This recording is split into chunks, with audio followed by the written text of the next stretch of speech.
Hi, everyone. Thanks for joining us at the Future City Summit. My name is Johnson, and I'm your moderator today. I'm a policy researcher of our Hong Kong Foundation, an independent think tank dedicated to promoting Hong Kong's long-term and sustainable development. And I'm leading the foundation's work on sustainable finance and social innovation. I'm also a member of Sustain Hong Kong, the co-host of today's section. Sustain Hong Kong is a volunteer-led platform that curates forums and dialogues on climate action. It is also one of the hub projects of the Hong Kong Hub of the Global Shapers Community, a youth leadership initiative of the World Economic Forum. So our panel today is titled Washing Away Our Pandemic Woes, Improving Water and Sanitation Through Innovative Financing. According to the United Nations, 2.2 billion people today still lack access to safe drinking water, and 4.2 billion people lack safe sanitation, while the world population is just 7.7 billion. The pandemic has shown us how the unfortunate infection of one person could be a misfortune for many others. And if you think about it, it's the same story in water and sanitation. After all, we are living in an interconnected world. If I may quote one of our panelists today, Jack, he said, "A rich man staying next to a slum is probably eating the shit of the poor man. You better help them get toilets or you'll eat their shit." I think it's the first time I've ever used this word in a panel section, and it feels fun. But yes, this is the theme of our today's section, how to help people get their toilets, clean the water, and what's the role of finance in doing all these. As an international development graduate, I can only say I'm super excited about all these topics, and also, of course, our panelists today, who will be sharing with us in a minute their reflections and work on all these issues. So today, we are pleased and honored to have Mr. Jack Sim, founder of World Toilet Organization, Sanja Baka, executive chairman of Baka Baolu, and Sikai Chen, senior project leader of Trisector Associates. Thank you all for being here. And here's the flow for today. So we have about 90 minutes. For the first 15 minutes, I'll invite all three speakers to share with us their stories, their work, and the general belief in relation to the topic of today, so that everyone can know a little bit more about our speakers. And in the next 15 minutes, I'll go through with our panelists some questions I've prepared here on the topic of WASH and also innovative financing. And then we will have about 20 minutes for the Q&A section with the audience. At any time, do feel free to submit your questions at the chat box, and I'll direct them to the speakers during the Q&A section. So now, without further ado, let's get started. Firstly, may I invite Jack to give us a brief overview of your story. You are well known as the Mr. Toilet, like on a global level, but still, can you share with us more about your story and also your work and thinking in this area of WASH? So Jack, over to you. Thank you very much and welcome to everybody. My name is Jack Sim. I'm the founder of the World Toilet Organization, and our founding day has since 2013 become known as the United Nations World Toilet Day. So 19th of November has just passed, and all the governments are celebrating this day because 2001, 20 years ago, we started the World Toilet Organization because the subject of shit and poop and pee is very uncomfortable. People can't use this style of words. It's considered rude. And therefore, people are not talking about toilet and sanitation. And so they call it a water issue. And when you park sanitation underwater, it goes directly underwater. Nobody hears about it, and they keep talking about water and how glamorous and how important it is. So I saw that the sanitation was totally neglected. So I created what is called the WTO, World Toilet Organization, not World Trade. So we play a pun on the World Trade Organization, call ourselves the WTO, and the media pay attention to us because we make people laugh. And by making them laugh, they start to pay attention and realize that 2.6 billion people still at that time don't have access to proper sanitation. Over the last 20 years, the population has grown from 6.2 billion people to 7.8 billion people. That means an increase of 1.6 billion people. And yet the number of people who don't have access to proper sanitation has dropped by 600 million. That means back and forth, there is 2.2 billion people who now have access to sanitation because this movement that everybody talk about toilet becomes very, very important. Now, politicians realize that if they promise people toilet, they can win election. So they start to talk about it as well. So the media led the politician, which leads to budget, which leads to public policy, and then the donor, the UN, the World Bank start to join in. So what we felt is that anything that you don't discuss, you cannot improve. So today we are going to discuss about this. And my personal journey is I was a school failure. And so I started my life as a businessman very early at 24 after working for a few years, and then realized that doing business is so much easier than studying. So I make some money and I retire when I was 40 years old. Now I'm 63. So the last 23 years, I have been fully devoted to the cause of sanitation and poverty.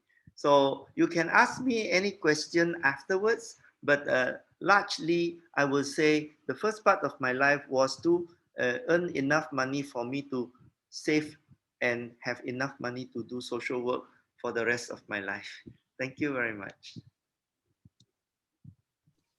Thank you, Jack. So now, next, let's hear from Sanjay.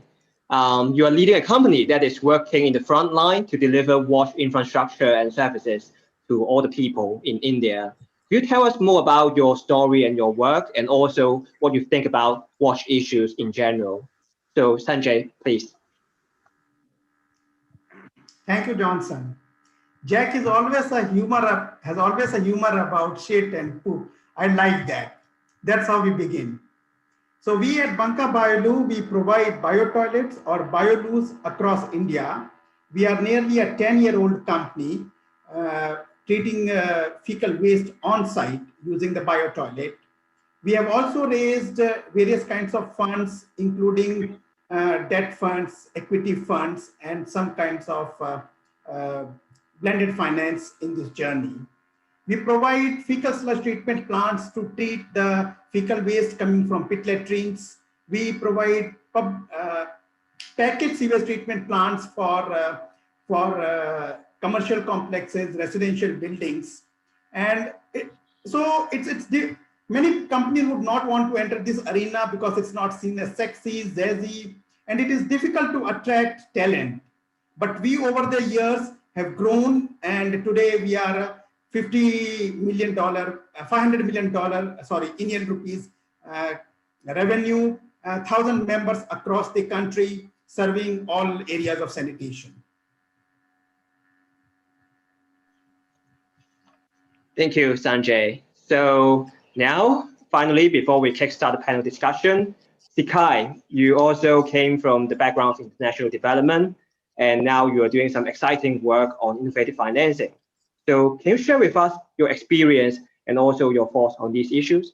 The stage is yours, Sikai. Thanks, Johnson. Yep. So hi, everyone. My name is Sikai.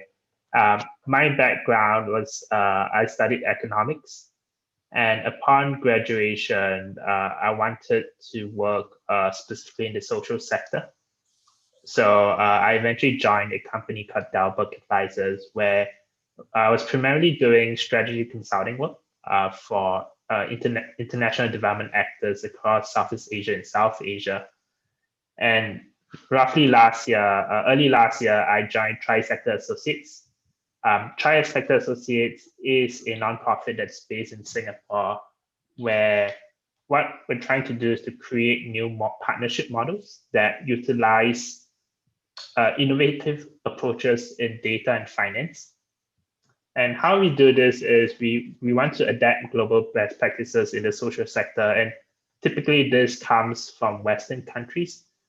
However, we realize that the context in Asia is really different. And it's different in two big reasons, for two reasons. One is the need. I think the needs on the ground are quite different. And secondly, the social context that we are so in. So what we're trying to do here really is to take a lot of these models and learnings from across the world, but adapting it for the local context in Asia. So recently, for example, in Hong Kong, we helped to launch Hong Kong's first social impact bond, which is one of the partnership models that we've been adapting. And this project was to help reduce the gap in life outcomes for ethnic minorities who are, residing in Hong Kong.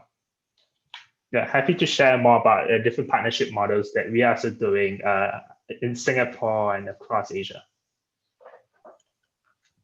Thank you, Sikai. So thanks again for all the introduction and sharing of our speakers. And now we are into the panel discussion, and which will be roughly divided into two parts. So in the first part, the discussion focus will be on innovative financing and the relationship with the challenges in the WASH area. And our speakers will be invited to comment on these mechanisms and the role of financiers in improving access to water and sanitation. In the second part, we will extend the discussion to more project-level impact management. The speakers will discuss how to define success as well as how to improve performance for better water and sanitation outcomes. So before we start, I would still like to remind the audience to submit your questions to the chat box so that when doing the Q&A section, we'll direct that to our relevant speakers. And now let's get started with the panel discussion. So to start with, I think we would all agree that to craft a solution, a good solution, we will actually need to understand the problem well enough. So I'll come to you first, Jack and Sanjay. So what do you think are the challenges to achieving SDG 6, clean water and sanitation? What's so special about WASH that made universal access difficult? Especially, is there any specific context, like Sikai just mentioned, like in India or Southeast Asia, that makes it particularly difficult? So, Jack, why don't you go first? Yeah, thank you. So, imagine that you have never used a toilet before, and your parents also never used a toilet before, and your grandparents also never used a toilet before. So every morning, you go to the bush, and you go there and you shit there, and the girls will all squat on one side of the road, and the boys will all squat on another side of the road. And this is a common thing that you are doing every day. And you don't see anything wrong with that. And so you got used to it, that every morning when you wake up before sunrise, so you go in the dark so that when you are shitting, nobody sees you. And then in the evening, after you come back from the farm, you also find that the sun has set and you go and shit one more time. And every day you shit in the open. And you don't feel there's anything wrong with it. So now the flies are spreading the disease. The flies goes to the poop, and then they goes into the food of your children, of yourself. Then when you're eating somebody's poop, because the feet of the flies goes to the shit and then visit the food. And also when it rains, the shit goes into the river, and then you are drinking the river water and you are drinking shit. So you are eating shit and drinking shit, and then you become sick, right? And you lost a lot of income when you are sick, but you didn't know that it came from the flies. It didn't know it came from the dirty water. You just try your best to stay healthy. And every year, 2 million people die of diarrhea like this, and they continue the same habit. COVID-19 killed 1.5 million people, and the whole world go into a shutdown. The economy is standstill. But diarrhea killed 2 million people, every year, and there is no shutdown. And nobody even cares about it. You know why? Because these are poor people who die. And if poor people die, nobody cares. If rich people die, middle class people die, that's very important. So this is how unfair the world is, so biased about this. In fact, the world started to shut down not because 1.5 million people died, because 30,000 people died. And then they just continue to grow. So I would like to highlight to you that problems are there, but people do not pay attention. That's why the World Toilet Organization have to come out and make people laugh and then make people listen to it. Now, even in India, the Prime Minister Modi wants to win election. He promised everybody toilet. Everybody thought that's a good idea to have a toilet. They elect him, and then he purportedly built 110 million toilets. What happened to the toilets? A lot of them become storeroom. They are abandoned. Nobody understands why they need to have a toilet. So if the government build all these toilets, spend all this money, it is a supply-driven project. It's not a demand-driven project. Imagine that all of you who are staying in your apartment are given a cow every day free of by the government, free of charge. You don't know what to do with the cow. It's just like they give you a toilet, you don't know what to do with the toilet because you already have the bush and the roadside. Why do you need a toilet? So immediately you turn the toilet into a storeroom. So this kind of problem, when you finance something that nobody wants, you waste your money. And so before you even talk about financing, you must talk about driving demand. You must make toilet sexy. You must make it even a product of jealousy, so that those people who don't have toilet are jealous of the people who have toilet. Therefore, the toilet must look beautiful, colorful, even paint it. And then when jealousy happens, market forces happen.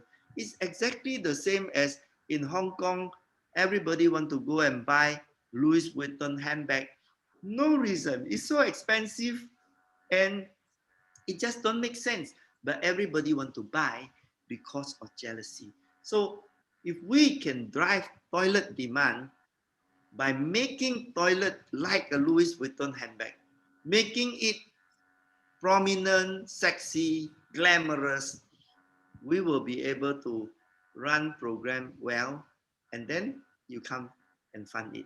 Then people will use it, and after they use it, they'll be healthy.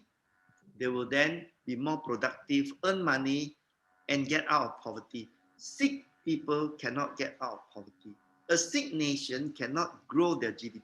So countries like India, Africa, even countries like Philippines, Indonesia, we still have a lot of problems. That's why Prime Minister Modi become the toilet champion of India, and President Xi Jinping become the toilet champion of China toilet revolution. And everywhere you will see the government are now paying attention to toilet. Thank you, Jack. I really like how you've highlighted the limitation of a supply-driven approach and also the need for a mindset shift. So now, Sanjay, can I also have your thoughts on this question? Sure. So while Jack talked about the cultural aspect, the lineage over the years of not using a toilet, and suddenly there is a toilet, there is an enclosure, there are 4 walls around. So people sometimes do find it difficult. And that has to be managed through behavioral change communication, through habit formation, making people realize about the damage that the shit lying in the open does to the environment, the waterborne diseases, the medical expenses, lower productivity, etc. So that's one part of it. The other reason for water and sanitation not being there in many countries is also because it is seen as a public good and it is left to the government to provide it at the taxpayer's cost. Now, the related problem is the government has its own priority. What to do, build roads, provide electricity, or provide water and sanitation. So many governments in the developing world, developing countries, they are unable to pay a lot of attention, including monetary resource allocation to water and sanitation. And amongst the various goals, SDG 6 is seen as a laggard. And it is said that it may take beyond 2030 to provide to everyone. This is one of the reasons where we need private sector active participation, and the public sector or the governments across the world, they need to invite the private sector in providing this public good across the countries, across the societies. And we are doing it along with many other companies, be it in India or in other continents. Thank you, Sanjay. So as we just talked about like the public and private partnership, maybe it's time to turn to Sikai. So you just talked about how you are doing like all these things to promote like innovative partnership like between different sectors like in society to address different social issues. So could you tell us more about like what exactly it is? And also can you tell us or give us an example about how these mechanisms could be used in the watch sector? Is there any specific example you can share with us? Over to you, Sikai. Yeah, thanks, Johnson. And I think just to echo what Sanjay and Jack have mentioned, it sounds like there were three problems that have been observed in WASH. The first is there's a behavioral change issue. People do need time to maybe receive education or learn how to use toilets specifically. The second one was there's a lack of funding going to the SDG goal number 6, in general to all the goals. And then lastly, private sector might want to participate, but problem is government is not inviting them into it. So I think there are different kinds of partnership models that can solve each of these problems. And one potential model that I'd like to talk about is the development impact bond model. So how this model works is that there's a series of actors being involved. There's an outcomes funder, there's an investor, and then there's a service provider. And there are 3 steps to it. So the first step is the investor provides funding to a service provider to implement a solution. Step 2, the provider will then implement the solution and then optimizing it along the way towards achieving a certain set of KPIs. And these KPIs are agreed upon with the outcomes funder before the start of the project. And at the end of the project, depending on the success levels of the service provider, the outcomes funder will pay the upfront funder. So in the WASH space, I think globally, there's only been a handful of impact bond models. I'd say there's roughly 2 to 3. And then there's one in Cambodia specifically, where the problem that they were trying to solve there was twofold. One is access. The other is the behavioral change issue that Jack talked about. So on the access side, in Cambodia, again, the first problem is that there's not enough toilets. And more specifically, there are not enough toilets in harder to reach areas. And I believe that because of how the contracts have been set up, for the developers, they might not be incentivized to serve in the more rural areas where it's going to be more expensive. So they want to then go just to the urban areas where it's easier to reach. So that's one problem, which is a lack of access in more rural areas. The second problem is quite close to what Jack just mentioned, which is there needs to be a behavioral change education that comes alongside building toilets. And in Cambodia, they also similarly face the same problem where open defecation was an issue even after building toilets. So how the development impact bond solves these 2 problems is that the outcomes funder here only paid for toilets being built in rural areas. And secondly, they're going to pay on outcomes for open free defecation. So when the service provider is able to achieve both of these outcomes, the project will then be considered a success. So that's one example of how it's been deployed in Asia, specifically for the WASH context. Thank you, Sikai. So if I may immediately follow up on this sharing you just made, so what are the benefits of using like this kind of mechanism, development impact bond, like as opposed to some more traditional kind of financing, like especially for not just like the service providers, but like for different parties involved in that kind of partnership. Can you share more about that, and also how, more specifically, how that relates to some other challenges we just mentioned by Sanjay and also Jack? Yeah, I do think so. All partnership models eventually, at the end of the day, should generate benefits for the parties involved. So if you think about the three parties involved here, the outcomes funder, the investor, and the service provider, I think each of them would get individually have different sets of priorities. So for the outcomes funder, the challenge here is, like Sanjay mentioned, very limited capital.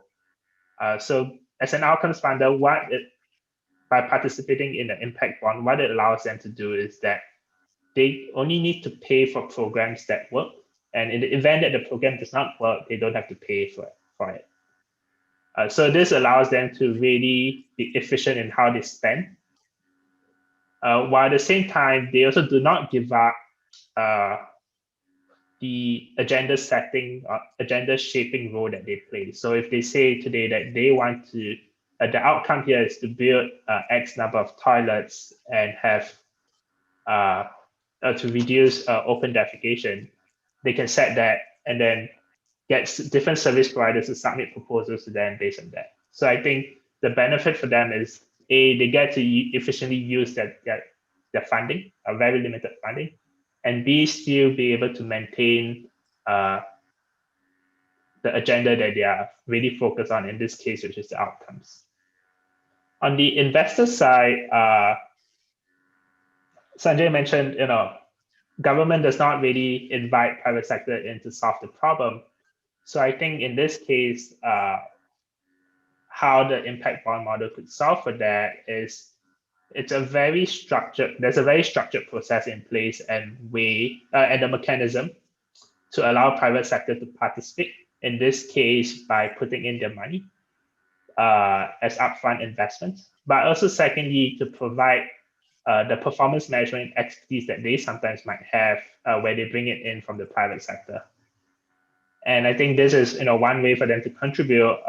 The benefit for them here really is that it's not necessary to make a lot of money from this, because typically impact bonds are very risky. Financial returns are capped. A lot of it is about impact.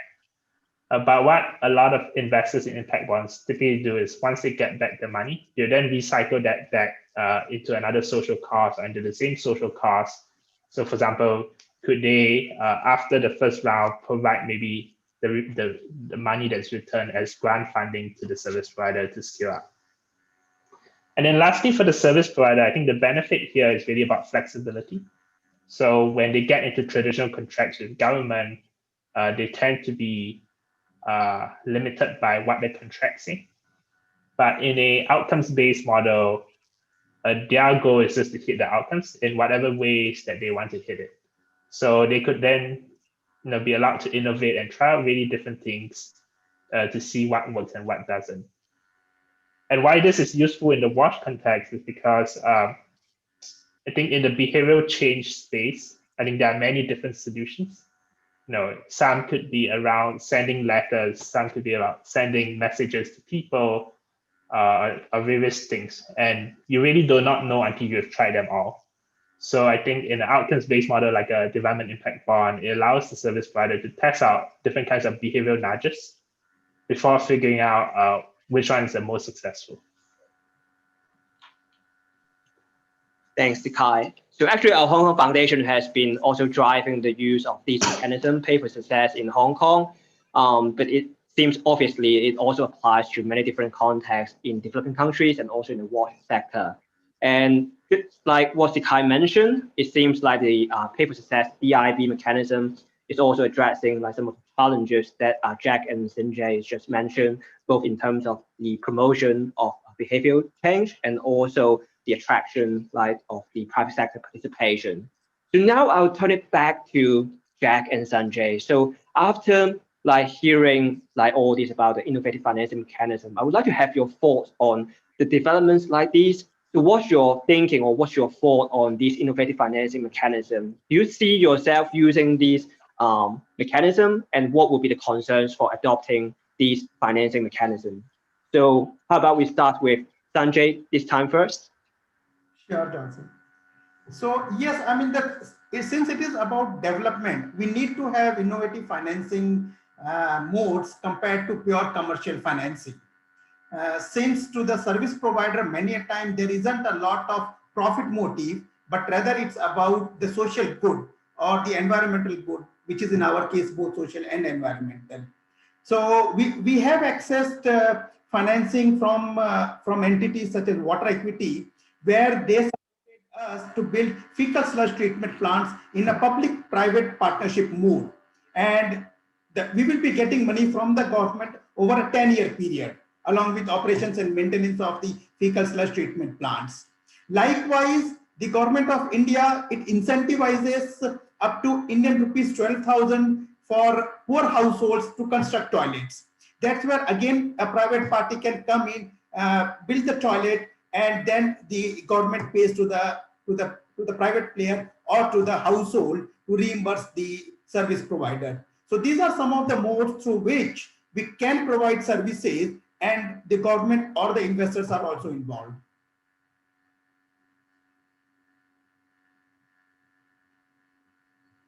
You are mute, I think. Oh, thank you, Sanjay. So now, Jack, what would be your additional thoughts on this question?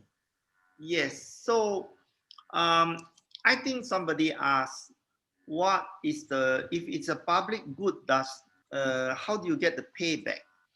So basically, the payback, according to the economist Guy Hutton study, is that every dollar you invest in sanitation, you get $5 back. So where is this $5 coming back? Because when you don't have sanitation, you go sick. And in a year, you are sick, your wife is sick, your child is sick, somebody is sick for some days. And every time they are sick, somebody will stop working, and that is your loss of income. Okay. And so you have a loss of income, you have a cost of seeing a doctor, paying medical fee, waiting and wasting time, and then all the other peripheral costs when you calculate it. For example, the girls cannot go to school when they start menstruating because there's no toilet to change sanitary pad and all. You calculate it, you get a $5 return, which is why Baka say it is a public good. Now, we know that it pays a return, but because the return is not a private good return, it's just like you are sending your children to school. You never actually get a return. It's your child who get a return. So you want the child to be going to school to be successful, and the parent never get a return. And this is the same.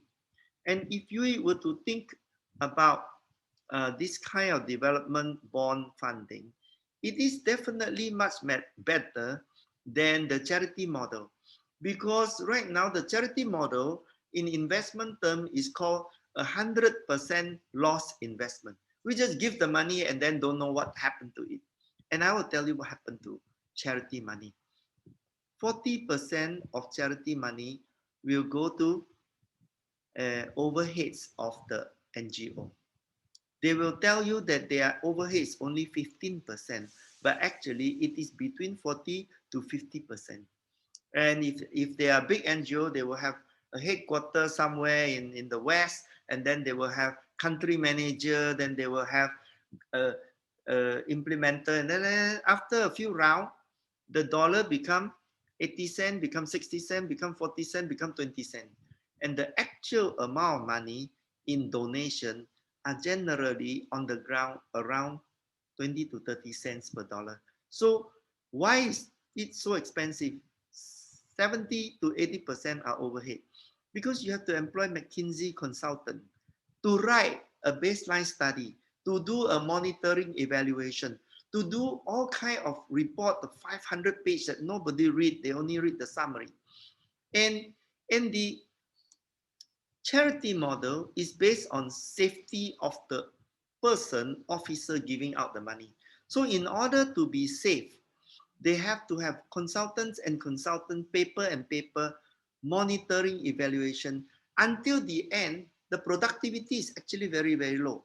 Whereas if you go to the development bond, you say, if the outcome did not happen, then I don't want to pay. So somebody who feel that they dare to take the risk, they will actually have to deliver it. And only the believer can go and do it. So a lot of big NGO, they will not do it because they are not outcome based. They are output based. They will tick the boxes, you know. I have trained so many people. I have done so many pilot and all that. But after you build the toilet, the people use it? Oh, I don't know. So those type of people never get funded. So I think this development impact bond outcome based is very good. And I think what will happen is that they either get a higher GDP in the area and over a period able to move people into higher productivity and then generate jobs and GDP and taxes. The other way is that somebody like the World Bank or ADB, they fund it, and then this is a loan which they get paid back at very, very low interest rate somewhere else. I do not know the source and how they get it back. Maybe Sikai or Johnson can elaborate a little bit. Yeah. Thank you, Jack. I think it's definitely important, like as part of the motivation of doing paper success or development impact bond, to actually drive the transition from a output-based kind of model to a more outcome-based kind of model. So after talking about the good things, the upside, maybe it's time to talk a little bit about the downside. So Sikai, what is your thought on the downside of using development impact bond? Is there any challenge of using this mechanism? And also, when should we use it and when should we not use it? Yeah, thanks, Johnson. Yeah, so I think maybe what I'll talk about is what are the challenges of trying to set one up. So, I think based on our experience trying to do this across different countries, I'd say that there are many different challenges of trying to set one up, but I'd say that the top 3 challenges that come to mind is the first is that it takes really long. So the world's first impact bond in the UK took 2.5 years to be set up. I don't think that 10 years later, I don't think we are anywhere making to becoming a faster process.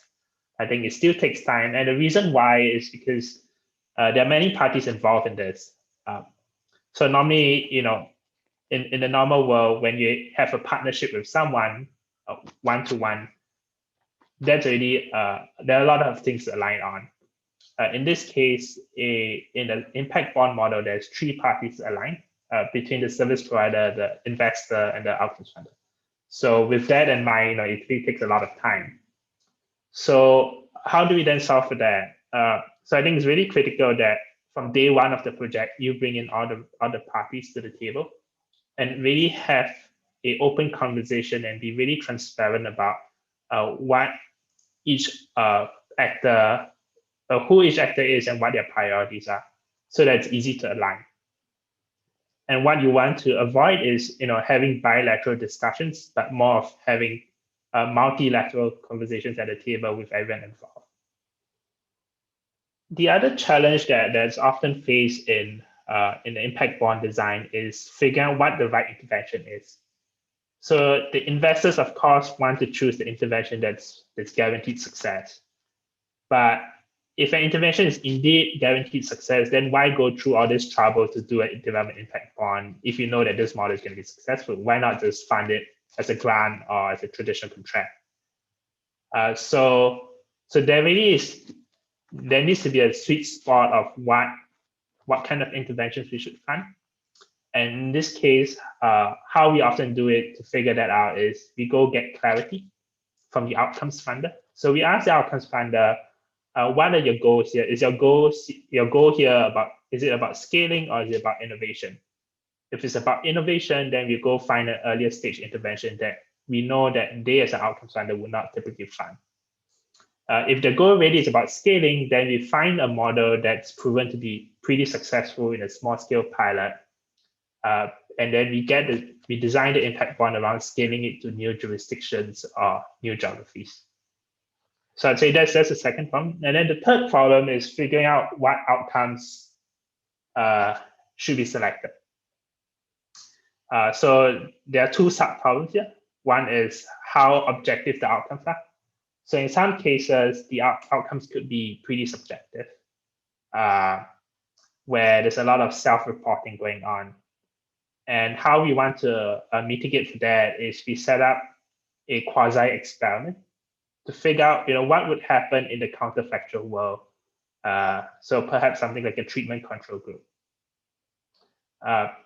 So that's one way to solve it. And then the second sub-problem is how do we then quantify the value of these outcomes?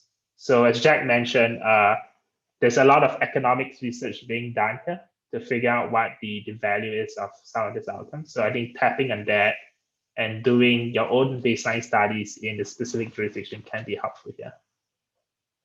Yeah, so I say those are the big three challenges. When should we use a SIP and when should we use an impact bond versus when we should not? I'd say it really boils down to what the outcomes funder is looking for. And I would say the impact bond model is just one tool in a toolbox among many innovative finance tools. And maybe it's not really an innovative finance solution that solves the problem. If there are other solutions out there, then it's really the outcomes funder should decide whether finance is the solution to it or maybe a non-finance solution is the way to it. Thank you, Sikai. And before we move on, I actually saw a question from the audience, and I think it would be appropriate to address here, as we are talking about DIB. The question is about whether the outcome funders is in most cases be the local government, and also how or why would investors be incentivized to join this kind of partnership if they don't actually get paid by the public when using the toilet? So perhaps Sikai, I actually feel like Jack has sort of partially helped answer that question, but Sikai, is there anything you want to add to that as well? Sure. So to answer the first question, the outcomes funder would traditionally be the government, the local government, but in some contexts, sometimes a private donor would pay for the outcomes, or thirdly, an aid agency might pay for the outcomes. So for example, in Cambodia, the US government was paying for the outcomes there because they were anyway traditionally already trying to solve wash issues in Cambodia. To answer your second question, I think what we normally do is make it clear to investors that this is about impact first rather than returns first. And in that process, a lot of investors already self-select themselves of whether they want to participate. Thank you, Sikai. I'm conscious of time, so maybe let's move on to the second part of our dialogue, which is about impact management at the project level. So to start with the first question, which will be for all of you. So how would you define impact or success in the wash sector? So Sikai just mentioned a little bit about how to actually pick the metrics and how to measure success in the case of DIB. So I would like to pick you guys' brain further in the context of wash. So in the context of wash, what would be the appropriate metrics you use, especially in your organization? For example, in Jack, it would be more about maybe advocacy and also on the ground, working. And also Sanja, you will be more about doing frontline kind of delivery of different infrastructure and services. So how would you define impact in your area? So why don't we start with Sanjay this time first? Sure. So we install the bioloos or biotoilets in schools, at work sites, for households, communities, etc. So I would just like to take the example of schools. We measure the impact in terms of increase in attendance rates, decrease in dropout rates, the girls' attendance in increasing. So we are a member of a platform called Business Call to Action, and the Secretariat of BCTA is hosted in UNDP Turkey. So last year we conducted an elaborate study through their impact lab. So it was about measuring the social impact of bioloos or biotoilets installed in schools. We surveyed a number of schools, talked to the school administration, and I have the report also, talked to the school children, both boys and girls, and we understood, including their family context, how the biotoilets installed in the schools have helped, one, enhance their security, mostly for girls, how it has helped them increase their attendance in the schools. I mean, as Jack said, that there is less of productivity, children miss schools, etc., due to toilets not being there. So provision of water, sanitation, and hygiene, be it at work sites, be it in schools or anywhere, even at homes. So there is higher productivity, reduced expenditure on illnesses, waterborne diseases, etc. And we did this impact study with the help of business call to action, and we have that report. So real measurement done. Great, thank you, Sanjay. So now, Jack, would you share with us your thought on selecting impact metrics? How would you see yourself in terms of picking your impact metrics for what you have been doing? So I think that we must all realize something. No matter whether you are doing impact bond or donation, these are very small intervention, and these are very selective. I would say even you can call it exclusive. It will never, ever solve the problem of 2 billion people, or even the sewage treatment of 4.5 billion people not treated. And it's like, how do you call it? For sure, it's not real. If you think about the problem of 2 billion people, 4 billion people, and then you are talking about, oh, I have a project and I'm helping 100,000 people or 10,000 people, and then I'm able to measure that these people improve their life. Okay, they improve their life, but it's 10,000 people. And how much does it cost? Oh, I paid 1.5 million people dollars to McKinsey to write all this paper. I have the papers. Look at this paper. McKinsey wrote it. You have to believe it. But it makes no sense. Because why do you want to spend $1.5 million for McKinsey to write this paper? Because they have a big brand. And then you only save 10,000 people. So all solutions that are of such scale has to be system change. It has to be market-based solution. So the best thing is to do it like a cell phone. Nobody finds a cell phone. And then all the poor people have cell phone. And then you tell the poor people, you don't have money. How come suddenly you have money to buy cell phone? And all of the sudden, you can pay $5 every month for subscription for cell phone. Where did you get this extra $5? And why did you even send your children to school, primary school children, poor people, carrying a cell phone to school?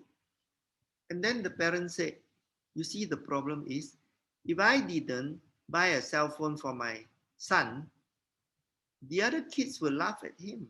He's 12 years old. He cannot stand people laughing at him. So I buy a cell phone for him. Now this is market success for cell phone. Now the question is, these people are so poor. Why? Where did the money come from? The answer is they have money. They just changed the priority. You know, New Year Day, less spending. Festival, God's birthday, snacks, alcohol, gambling, smoking. All these are money. And then they try to cut here and there, and eventually, once they saw the cell phone is a necessity, nobody need to create an impact bond to say, buy cell phone, use cell phone. If you use cell phone, I will pay you money. No need. It's a market-based solution. Everybody who thought that a toilet is a lifestyle product will rush to Baka and buy his bioloo. No need funding, just market, come and buy, because Why? Toilet is fashionable. Cell phone is fashionable. That is why all systemic solution must be market-based. So why did the development sector want to resort to tokenism? It's because the officer who has a job has to answer it based on little pilot everywhere. And if the people NGO can receive free money, they don't mind. So they are used to receiving money, and then the market never happened. When you think about a poor person, the moment I tell somebody about poor people, what's the image? The image is a beggar, a hopeless, helpless, useless person looking at you with pathetic eyes to say, I'm so poor, I'm going to die, give me money or I will die. The NGO language is they give you a picture of a girl child, usually girl child. If you put a male child, you get 15% less donation, okay? They give you a girl child, very beautiful photography, very sad looking. The moment you look at this child, you want to donate money. And the message is, give me the money or the child die. You see who else use this type of language? Kidnappers. So if NGOs use the same language as kidnappers, give me the money or the child die, then you feel so guilty because you are a successful middle class person. And then you give money. But when you donate money, you create a market distortion because the market needs a price. And if the market price is zero, nothing will happen. There is no businessman who will come into a market where the competitor is giving for free. So I felt that you can donate money for refugee, you can donate money for disaster, but you cannot donate money for chronic situation that is happening every day. You have to use market-based solution. Now, if you want to invest any money, invest in driving demand. Invest in making toilet sexy. And the moment the market wants it like a cell phone, then the fear of missing out, the jealousy, the mechanism will work by itself and people will get out of poverty, especially if they understand that after investing in the toilet, the children will not be sick. And actually they are losing money every day when you don't realize it. So make it fashionable, make it logical, but make it market-based solution. Thank you, Jack. I think it's definitely insightful to point out that like impact is not just at the micro level, like how many people you help. It's also about creating structural change that is really like important. So actually, I want to immediately ask a follow-up question on that aspect. So from your WTO experience, where you engage and bring together a lot of different people and organizations in the watch sector, so what do you think would be the key attributes of a project in creating that kind of structural change that is needed? So what would be the key success factors here? Could you share a little bit with like all the audience in terms of how to create that kind of structural change that is needed? I'll give you an example in Cambodia. We went to Cambodia. We teach the people to produce toilet and to sell toilet. So the investment to start a factory is $2,000. And we go to the mason, the company that are already casting other concrete product. So you cast the toilet plank and the toilet, and then they build the house, right? So the basic thing is to make them want to have a toilet first. And we realized that the first 20% of people, very easy to sell. Same location, same village. The second 20%, a little bit hard to sell. And the next 60%, very difficult to sell. So what will happen? What does the NGO do? The NGO will only serve the 20% and they will move to another village to serve the 20%. And the reality is that when you have 80% of people still open defecating, the flies will still spread the disease everywhere. You need to reach 80% coverage before you can even see some impact. But to reach 80% coverage, you cannot answer to the donor. The donor want real outcome. So you ignore the difficult to reach customer and you go to the easy, low hanging fruits. And that is how the NGO sector works. It's not a market. It is all about looking good, you know. And so when the entire industry is about looking good, you will solve some problem, but you will never solve the system problem. So system has to be market-based. And I think that if people start to tell stories about the importance of toilet, that a civilized family, a respectable family, a graceful family will have a toilet and will make it clean. And if you show off your toilet as the pride of your house, just like the Japanese, you go to a Japanese house, even they're very rich, the toilet has to be clean. If the toilet is dirty, the family reputation is ruined. And this has to be the culture. That's why now I tell Japan Nippon Foundation, we have to export Japanese mindset of cleanliness as a status symbol.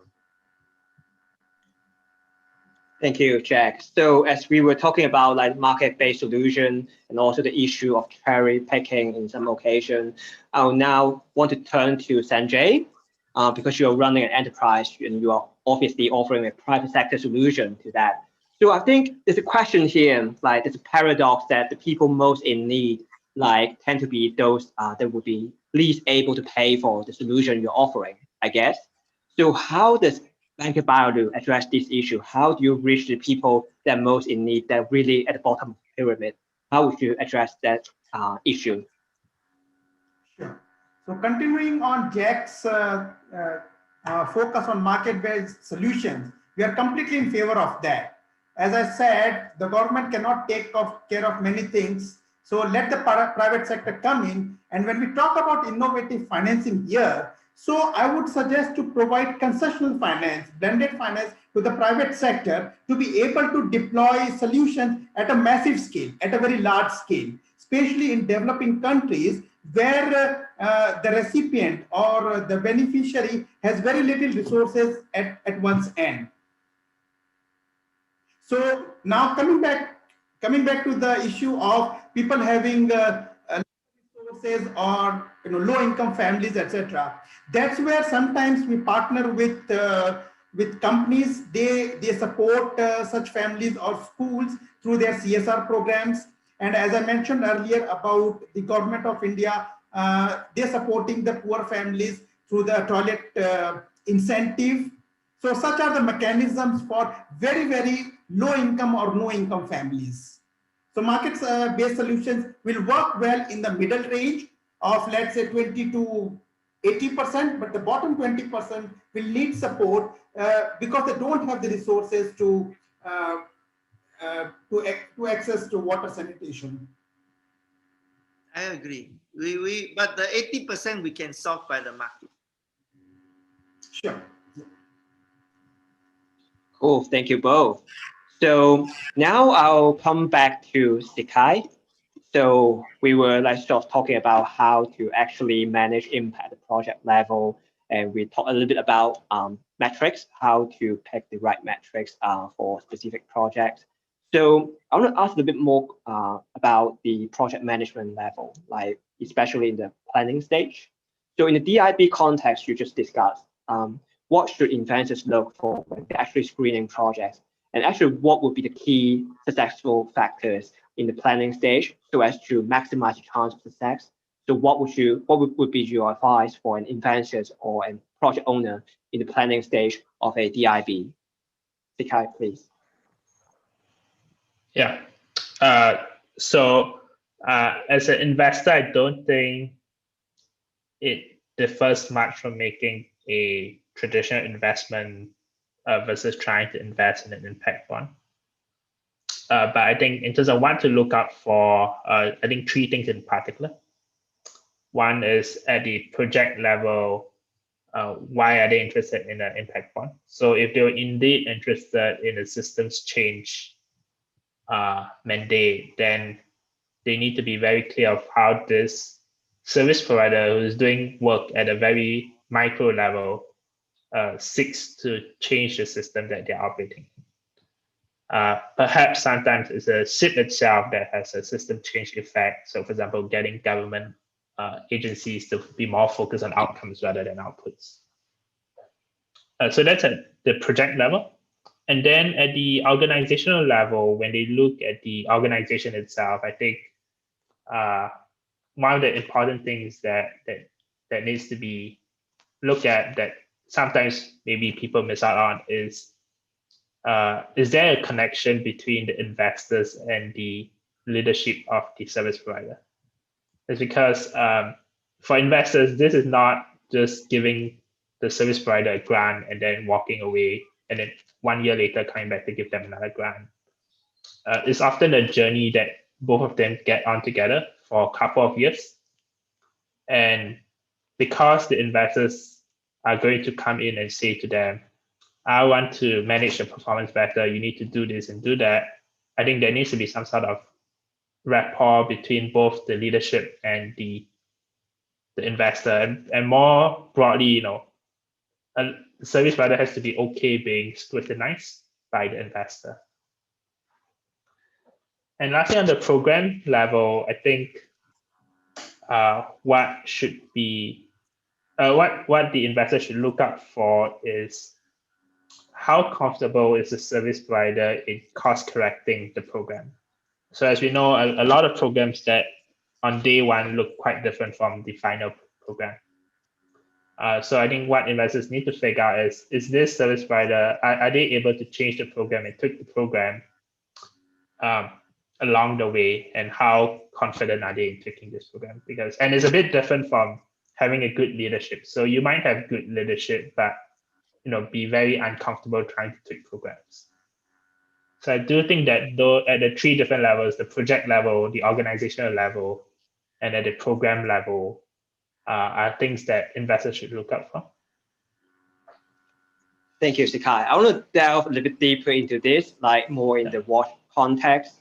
So actually, I would like to tap into the expertise of Sanjay and Jack here. So Jack, you just mentioned like the importance of market-based solution.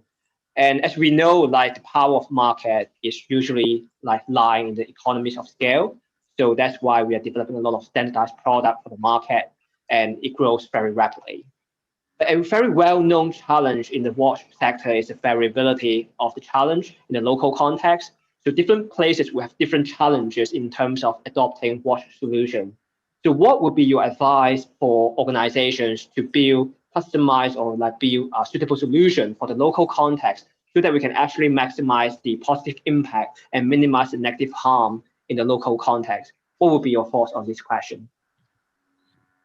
I think that schools can be a very good place to start, because schools' toilets are not private goods. There are very few private schools. So if you start to renovate and donate money, okay, you want to do it through the school, then what will happen is that the children will enjoy a very high quality sanitation condition, and they will get used to it. And when they go home, they will find that their house is very different from the school.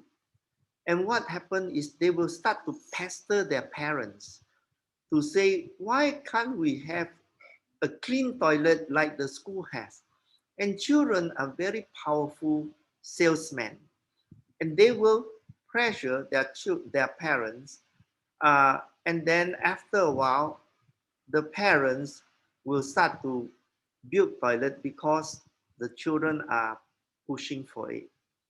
And then once the parents start to build toilet, they would want to show off to the neighbor that, I have toilet, but you still don't have, And that's where markets start to happen.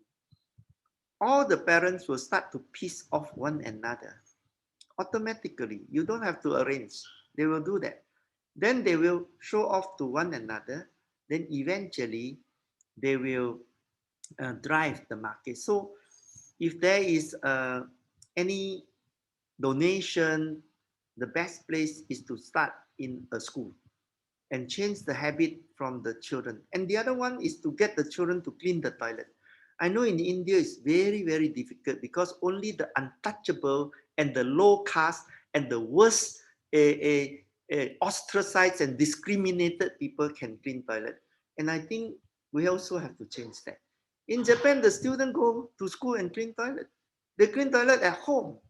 And I think that mindset has to be changed. But it's a bit difficult in India, but it's easier in most other countries, even Cambodia, or there you can get the children to clean the toilet. And if you have the children clean the toilet in the school will be very clean. If you have an employed person from outside clean the toilet, it will still be dirty because the ownership of the toilet was not by the children, but by the janitor. And so the best thing is when the children clean, they will tell the other children, hey, you don't make it dirty because next week it's your turn to clean. So you keep it clean, I keep it clean, and then it's very clean. So we built 15 school blocks in China, and we train the people, the students to clean it. And these toilets are in Henan and Guangxi province, and they are very clean. So highly well maintained and no graffiti, nothing. People do not break the tile or do vandalism because they take ownership. So I think that those are my experience. Yeah. Thank you, Jack. So now let me turn to Sanjay. So another well-known challenge in WASH is maintenance. Like even after you build the toilet, if it is not well maintained, it will not be functioning well, like for the local community. And obviously, I guess that would be also a challenge for your company as well, Sanjay. So how does Baka Bio address this challenge? Like, is there any case you can share with us in terms of how these challenge could be addressed? Sure. So the beauty of the BioLoo or the BioToilet is that it does not need a regular operations and maintenance. It's on an auto body kind of thing. So the waste goes to the biodigester tank, it is treated simultaneously, and the output water, it goes underground. So it's a very autonomous thing. As Jack said, it only needs to be clean. Whether the school children do it or an employee does it is a different manner. So operations and maintenance, my suggestion is, if toilets can have minimal, if for that matter any kind of water sanitation solution, if it can have minimal operations and maintenance, it is one of the best solutions for the user, including lesser use of energy. So BioToilet or BioLoo is one such solution which does not need any maintenance as such. But we have seen other solutions. In those cases, they enable or empower the school or the user to take care of the operations and maintenance part. But we undertake operations and maintenance where the user is the public. So for instance, we have installed a number of BioLoos in the trains. A large number of public usage is there. And that's where we undertake operations and maintenance as soon as the train arrives at the last station, and our team members go and take care of the cleanliness and operations and maintenance part of it. So yes, there has to be a dedicated resource for that, human and capital. Cool to know. So before we open the floor for questions, Sikai, I'll leave you the final question from me. So you actually mentioned like the mission of Tri-Sector Associates is to drive innovation, like by not just finance, but also the use of data, right? So can you share with us a little bit about the role of data in managing impact? Like for example, in the context of WASH, how could that be used? Is there any case study you can share with us in terms of how we can utilize data more effectively for impact management? Yeah, thanks, Johnson. So I think one thing that we've been trying to promote is shorter feedback loops on the ground. So sometimes data is collected, but they're not necessarily collected by the service provider. And the service provider does not know, the kind of impact that they're creating. So what we like to advocate for is that we close this data gap by providing this whatever data that is being collected to the service providers, so that along the way they know how their programs are faring, and could then optimize it. So, for example, if let's say service provider is testing out some behavioral nudges, but they do not really know the impact, is there a way to get them the data, perhaps that the government or the school is collecting, so that they can figure out if this solution works or not? Regards to whether I have a specific example for WASH, I don't, but I'd say one organization that's been trying to do practice more lean data collection methods on the ground is 60 decibels. They are spin out of Acumen Fund, which is an impact investing fund set up many years ago. And 60 decibels really focus on how do you create very lean data systems that do not have too high an overhead, but still is able to articulate the impact of progress at the ground.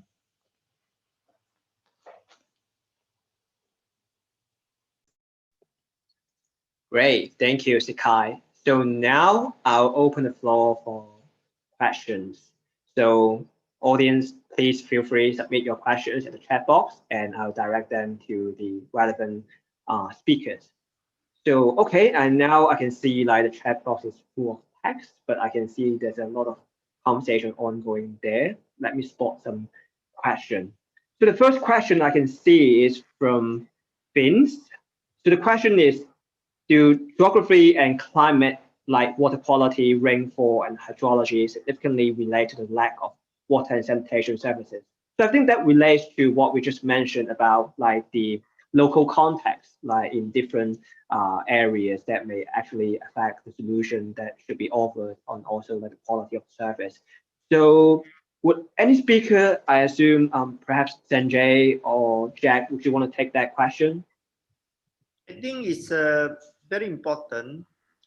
In India, they rushed to build the 110 million toilet called Swachh Bharat.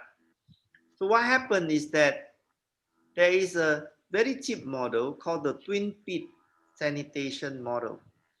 And this is promoted by a very big NGO called Sulap International. And the government say, wow, that is very easy to build and very easy to maintain. So let's do that. But there are places with very high water table. If you dig 2 pits in a ground that have very high water table, what actually you are doing is you are digging 2 wells. Now, if you put shit into these pits, what you are doing is you are contaminating the underground water. And then whatever shit is happening in your pit will also flow to all the wells in the village, which means if you have toilet, it kills people faster than if you have no toilet. So the hydrology is very, very critical. And yet in many cases, nobody studied this. So some of them you dig it and it doesn't reach water. It doesn't reach water, but it is almost touching water. So let's say it is 4 feet before the underground water. Then what will happen? Even the pathogen will seep through those layers of soil and contaminate the underground water even when you don't see it. So you need to know, is it sand? Is it laterite clay?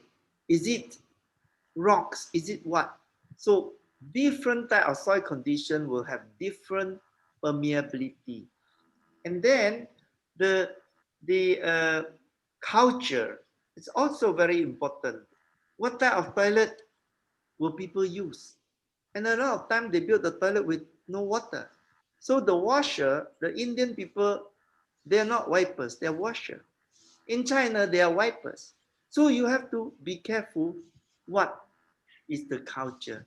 So foreigners have to understand local culture. The next one is, if you are building it in the cold place, then all the shit will become frozen. So you have to also take a consideration of each of these situations, you might end up with a dry toilet rather than a flush toilet, because on winter time, the water itself will be frozen. So everything cannot be used. So I think your question is very appropriate. Thank you, Jack. So anything you want to add, Sanjay? Right. So solutions have to be local context based, especially high water table, low water table, sandy areas, rocky areas. And we take care of all that while we install bio toilet, and so do the other solution providers also. Cool. So let's move on, and I can see one question that is specifically directed to Jack. So the question is from Earl. So could you, Jack, give us an example, more specific example of an instance where the WTO has been able to successfully create that mentality shift? So Jack, you talk a lot about the mental shift that is needed. Could you give an example of how that is created in reality? Jack, please. So in 2001, they don't have a sanitation agenda. They park it under water. So that's 20 years ago. They park the sanitation agenda under the water agenda. And then they say, this is a water agenda. Then all the money goes to water, goes to drinking water, agricultural water, all type of water. And nothing go to sanitation. Secondly, the media also don't talk about sanitation. So the mentality of thinking sanitation is zero. Also, the engineers that are doing the sanitation sewage treatment system, they only understand big sewage system. They don't understand on-site treatment that are very, very cheap. You shit into a pit, you plant a tree, the tree take the nutrients from the pit. That is like the cheapest, but they don't understand this because civil engineers are trained in university to do big water treatment system.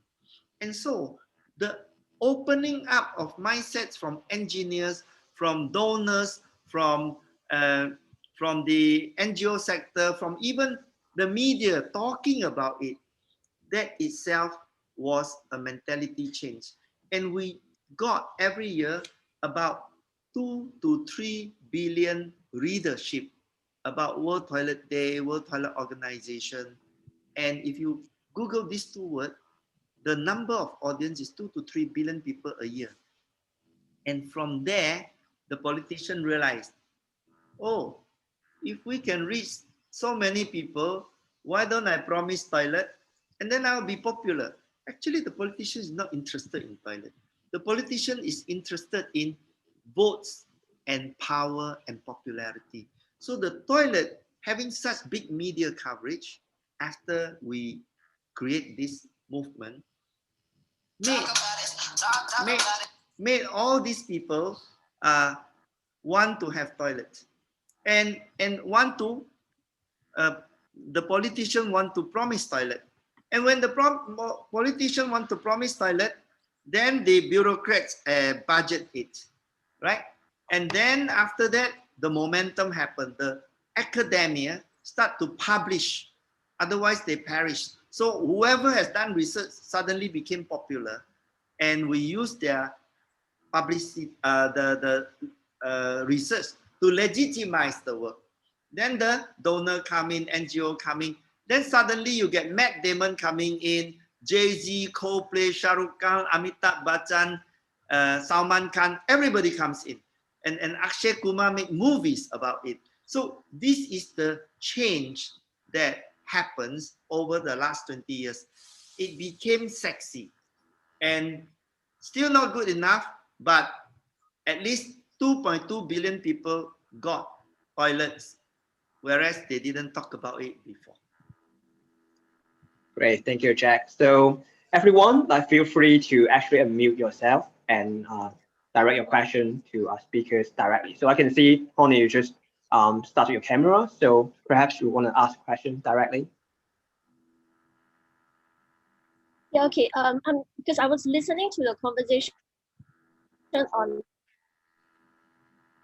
looking at the ground conditions. So is it a well that you're building? Because what happened was I went to Bintan about 2 years ago, we did a toilet project where we went to houses and then we used a big gallon tank and do the piping and all that, and then the wastewater actually is kind of automated system naturally, but the water that comes out actually waters the plants. So because you were saying that when you dig the so-called well, you have to understand the water, the contents and all that. So do you actually put plastic container in it, or it's just like a well, like hole in the ground? No, when you describe that system, that means they have thought through that the final water that comes out is enough to have low BOD, yeah, that it can be used for watering the plant. Because if it was not treated enough, then even that is not good, right? But after you water the plant, it still flow down and percolate into the underwater system. So I believe that the one that you went to seems to, as you described, been thought through. So if you want to treat it, there is a book, you can Google it. It's called the Compendium for Sanitation Technology. And that book is by EVEC, which is in Zurich. And you can refer, I think inside there's about 20 different type of different technology. So if you want to know the context, then you take the type of technology that is appropriate and use it. I'll type the name of the book. Yeah. So what happens is we actually get like the wastewater from the toilets and the kitchen sink, to go into this big that's in the ground, and then from there the water that comes out to water the plant is totally like safe. So I think they call it safe water project or something like that, and they've been doing it in Bintan in a lot of the houses. So it's kind of like an eco resort, and then people who go to the resort actually kind of donate part of the fees that you go for the resort, actually donates to creating this water systems for the houses that's in the vicinity. So that's what they're doing in Bintan. I think it's probably the right thing, because they have gone through maybe 2 or 3 cycles and then treated it. It sounds like they have a solution, but I must tell you that this costs more money than a poor family can afford. And also it's all by donations by the visitors, like to the eco resort. So that could be a solution that helps. So that how many eco resorts are there that all the people are going there and all the people are donating? You see, these are tokenism. You feel good donating, I don't know, $10 to a toilet, but it's always that toilet. It is not another toilet. So when you talk about solutions that are covering billions of people, then it has to be market solution. You know, the feel good solution is only some. You can, it's nice, it's not bad thing, but it's not scalable. Yeah, but the little step is better than no step at all. Yeah, of course. If you give a meal to a person and he can eat lunch, it's better than he's hungry for lunch, but tomorrow he has no food. Yeah. So you have to teach him But they have already done a lot. Yeah, they've already done quite a lot of households, and that's why they're going further out and out from the resort. And anyway, it's not bad thing. What I'm just telling you is that it's not scalable thing. Yeah. It's good to do something, but what we're talking about is billions of people. So we have to think financing, technology, everything at billion level. So what do you suggest for scalability then? As I explained, it has to be the market. It has to be the people want it, just like they want it to buy it like a cell phone. It's the only solution. The only solution is to help people get more. A lot of people want it, but they can't afford it. It's either they can't afford it or they don't have the know-how to do it. You know, Everything It's all about interrelated. knowledge. Now, sometimes you think it's a toilet problem, but actually it's an income problem. So if they are farmers and their income can be increased by, let's say, value addedness. Let's say you drink coffee. In Starbucks, you pay $5 US, but inside the coffee, there's only 3 cents. And then if the farmer get 4 cents, then his income, net income will create almost by double. Because the 3 cents, 2 cents went to his overheads. Then if he gets double the income, then immediately he can afford to have a toilet. So sometimes you do not think a toilet problem is a toilet problem. It is an income problem. So if you finance things that create the productivity, the income of the family, once they have money, they will solve other things like bringing energy to the house, having a proper housing, proper sanitation, proper drinking water. They will figure out, they will send their children to school. And so the SDG is a combined solution, you know. You cannot say just solve sanitation itself. It's very hard to solve. But if you have income, everything is solved. So SDG number 8 actually is the most important SDG because once you earn money, everything else solved by itself. Yeah, thank you, Jack. I think like it sort of circle back to what we just like mentioned at the very beginning of this section, as in everything is connected to each other. So the SDGs are not isolated goals. They are actually all interconnected, including how poverty is related to water and sanitation issue. So, okay, so I think this could be another section on poverty, as I know like Jack is also like dedicating himself to the issue of poverty in the future. So that's a good news for the sector. But I'm also conscious of time because like part of my job is to ensure that our section finish on time. As I can see, the operation team is already hurrying people to wrap up and to go back to the main section. So may I now invite every speaker to wrap up today's section in one or a few sentences. So that would be the key takeaway for our audience. So why don't we start with you, Jack? I would like everybody to eventually talk about toilet until it becomes a normal subject. You go to the toilet 6 to 8 times a day. You eat only 3 times a day. Toilet is culture. It is good culture. And don't feel shy about having to shit, to fart, to pee. It is your normal body function. And if we can talk about toilet in a normal way, we will eventually make demand, because what you don't discuss, you cannot improve. And toilet is something so intimate to you that is even closer to you than your wife or your husband, because it is the only life partner that you take off your pants every time you meet, you know. And so if you are so close to the toilet, let's say it's all right to talk about it. Long ago, sex revolution, you cannot talk. Eventually you can. So let's break the taboo and don't feel shy about it. Great, thank you, Jack. And now, Sanjay, what will be your like key takeaway for our audience? Sure.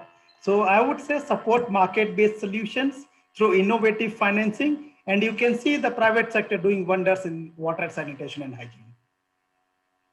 Cool. And finally, Sikai, what's your take? Yeah, so I think the takeaway for me is that I don't think innovative finance is the solution to all the problems out there. I think we probably have to start from first principles to figure out exactly what's wrong on the ground before trying to deploy something that's innovative or not. I think perhaps maybe the problem has a simpler solution that's not an impact bond or innovative finance solution. Thank you. Thank you, Sikai. Thank you, Jack. Thank you, Sanjay. So for all your insights, I'm sure it's been a fruitful section for all of our audience. And so that's a wrap for our section today. And I hope you all enjoyed the Future City Summit in the past 2 days. And thank you, and I'll see you all in the future. Thank you. Bye-bye. Thank you, everyone. Bye. Thanks, everyone. See you. Bye.